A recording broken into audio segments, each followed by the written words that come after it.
The Rohingya, a Muslim minority in Myanmar, are potentially facing crimes against humanity, according to top UN officials. Today, 500,000 Rohingya refugees live in Bangladesh. 74,000 have crossed the border since last October following a violent military crackdown in the wake of a deadly attack on an army post.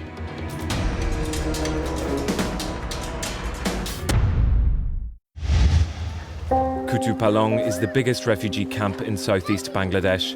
The registered camp and the makeshift camp stand side by side.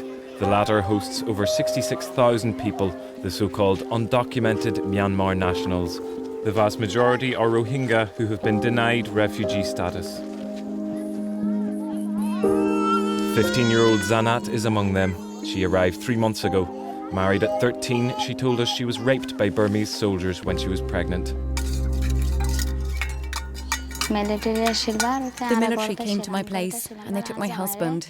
That evening they came to take me as well. They brought me to the bush and around 5, 6, 7 soldiers raped me. I feel very bad that many people have been killed by the soldiers. I feel very bad because many Muslims have been tortured and killed in front of us.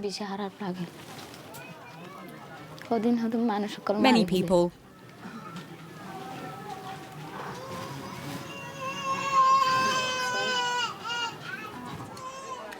Her story is all too familiar.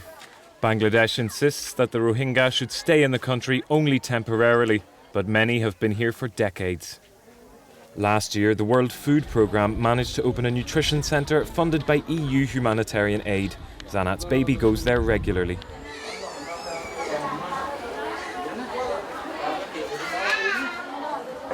In the center, we have around 7,006 to 59-month children and around 1,390 pregnant and lactating women. Since October, we have seen 40% increase in the regular daily beneficiary.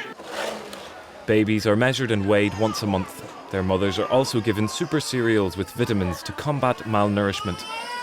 The other residents of the makeshift camp receive food by distribution, while in the nearby official camp, registered refugees receive e-cards. The aim is to harmonise the assistance offered. A pressing problem is not only food, but also access to healthcare. We drove from Kutupalong to Leda, next to the river Naf, the geographical border between Bangladesh and Myanmar. The International Organisation for Migration opened a clinic here near the makeshift camp last October, thanks to European funds. It soon became a referral hub with over 5,000 patients per month. We took a tour with Dr. Mohiuddin, starting with the emergency centre. We can handle all sorts of emergency cases, complicated cases through this centre. We can refer them to the higher level centre instantly. This is a disability prevention and rehabilitation corner of this facility. The clients are coming from the makeshift settlement. This is the laboratory. We provide very basic but very comprehensive range of laboratory services.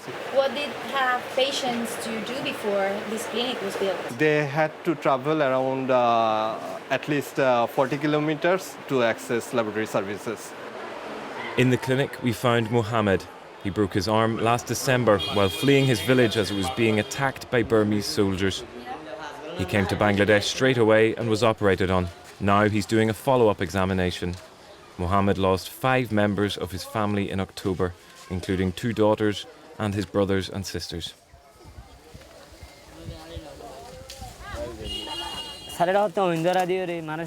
saw many incidents happening in front of my eyes. I saw people abducted, I saw gang rapes, children thrown onto fires and killed. My village was burnt.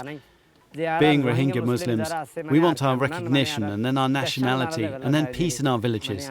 I don't want to live here. I want to go back. We asked a representative from EU Humanitarian Aid if the recent spate of violence has changed the way Bangladesh hosts the Rohingya, who, even in Myanmar, have no citizenship. Despite being one of the poorest countries in the world, in the region, and having many problems of its own, Bangladesh has let these people stay on its soil. Nevertheless, it doesn't have the means to deal with the humanitarian situation here, it doesn't have the resources, and therefore it's very important that the international community is present. The people you see around us are 100% dependent on humanitarian assistance. So what's the next step? What needs to be done? Well, obviously, humanitarian assistance on its own is not a long-term solution, and there is a need for a long-term solution to this crisis. The solution can only come from political willingness to deal with the problem, mostly on the other side of the border in Myanmar, where these people keep fleeing to this side of the border.